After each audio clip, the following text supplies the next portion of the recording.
ठुलो हावाहुरी हो र पोखरामा मान्छे उडाउला जस्तो छ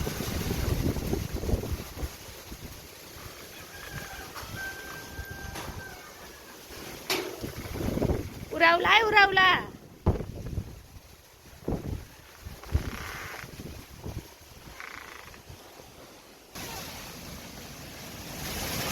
ए बा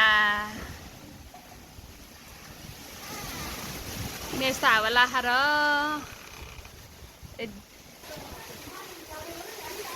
वा कहाँ आज यो तिनटालाई हावाहुरीले उडा भनेको का मैले ए बा हामी त हस्पिटलबाट डेनियल उडाएन हावाहुरीले यस्तोमा हिँड्दा यस्तो हिँड्दाखेरि हावाहुरीले उडाएन धेरै पैसा खायो मेरो ब्याट्री